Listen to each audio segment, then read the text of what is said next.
4:15 in the morning, 128 U.S. Army Rangers from the 75th Ranger Regiment were moving into position around Iran's most fortified underground nuclear lab.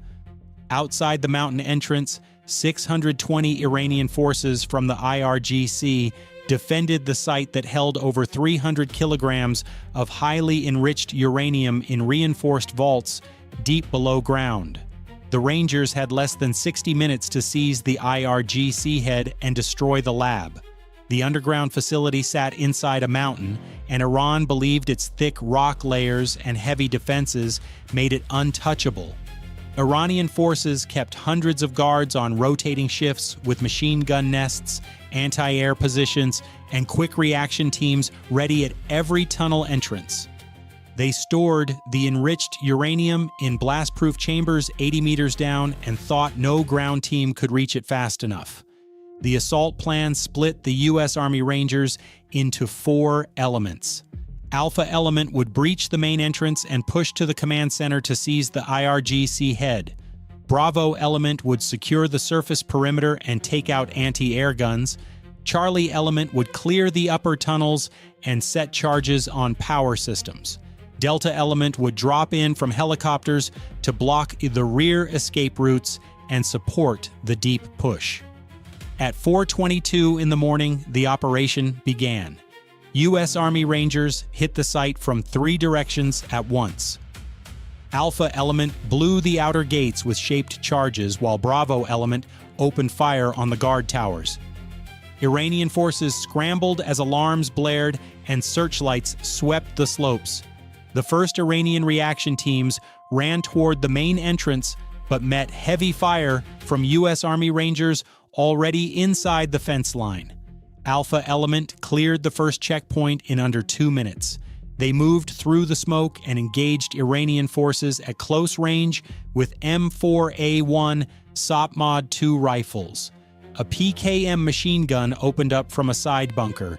U.S. Army Rangers answered with MK-48 Mod 0 fire that silenced the position. They pushed forward into the tunnel mouth. At 4:28, Bravo element took control of the surface anti-air positions. They destroyed 2 Zu-23-2 guns with Javelin missiles. Iranian forces tried to call for reinforcements, but the radio jamming cut their signals. U.S. Army Rangers from Bravo moved to cover the helicopter landing zone, while A-10 Warthog aircraft began their first low passes overhead. 15 minutes into the operation, the main combat intensified. Charlie element advanced down the upper tunnels and hit a barricaded door.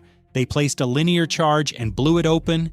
Iranian forces inside fired AK-74 rifles, but U.S. Army Rangers suppressed them with M249 SAW bursts and cleared the room. They reached the power junction and set thermite charges on the main cables. Delta element fast roped from Blackhawks onto the rear ridge and blocked the emergency exit. They spotted a group of Iranian forces trying to move heavy equipment out. Delta used MK-19 grenade launchers to pin them down.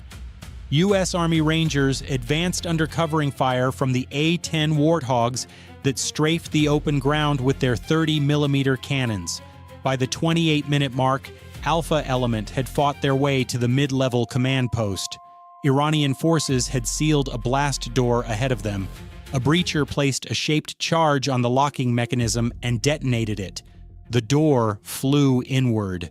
U.S. Army Rangers rushed through and engaged the IRGC guards in the control room. They used flashbangs and M4A1 fire to take down the defenders.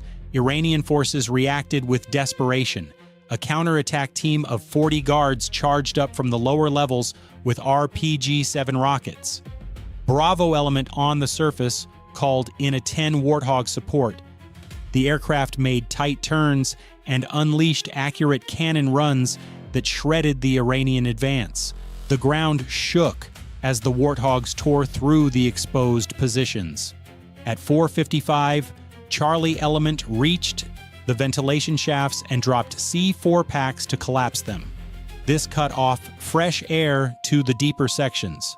Iranian forces below started to lose coordination as smoke filled the tunnels. U.S. Army Rangers from Charlie linked up with Alpha and continued the push toward the IRGC leadership area. 38 minutes after the assault began, Delta Element cleared the rear tunnels and destroyed an underground vehicle bay with AT-4 rockets. They prevented any Iranian forces from slipping away with sensitive documents. The A-10 Warthogs continued to orbit and provided real-time suppression whenever Iranian forces tried to regroup on the surface. B52 bombers joined the swarm from high altitude. They dropped precision GBU-31JD-AMs on the reinforced surface buildings and entrance supports. The impacts created new craters and blocked secondary access points. Iranian forces inside felt the concussions even deep underground, and their morale started to break.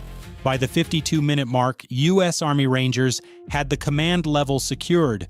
Alpha Element located the IRGC head in a side office surrounded by his personal guards. They engaged with Mk-18C QBR carbines and M24OB machine gun support from the corridor. The guards fell quickly. U.S. Army Rangers took the IRGC head into custody without giving him time to destroy any final data. The primary objective was seized at 5:07 in the morning. U.S. Army Rangers from all four elements converged on the vault area. They placed breaching charges on the final armored doors and blew them open. Inside, they found the enriched uranium cylinders and set thermite to render them unusable. Iranian forces made one last stand at the vault entrance with DSHK heavy machine guns, but U.S. Army Rangers overwhelmed them with coordinated Javelin and Carl Gustav M3 fire. 1 hour and 12 minutes after the assault started, the last pockets of Iranian forces' resistance ended. U.S. Army Rangers confirmed the IRGC head was in custody and the lab's key systems were destroyed or captured. They began pulling back to the extraction points while A-10 Warthogs and B52 bombers kept the area suppressed. Iranian reinforcement columns arrived too late. They approached from the main road but ran into preset ambushes from Bravo Element and repeated strafing runs by the A-10 Warthogs. The reinforcements took heavy losses and could not reach the mountain entrance in time to change the outcome. In the final accounting, 3 U.S. Army Rangers were killed and 9 were wounded. Iranian forces suffered 187 killed, 214 wounded, and 112 captured, including the IRGC head. The underground lab lost its entire enriched uranium stockpile, along with centrifuge halls and command systems valued at over $420 million in destroyed infrastructure. Iran had believed the mountain lab was completely safe from any quick raid because of its depth and the thousands of IRGC troops they kept nearby. What actually happened was that 128 U.S. Army Rangers with A-10 Warthog and B52 support seized the IRGC head in just 52 minutes and wrecked the facility before most defenders could react. The strongest underground defenses proved not enough when U.S. Army Rangers decided the target had to be taken.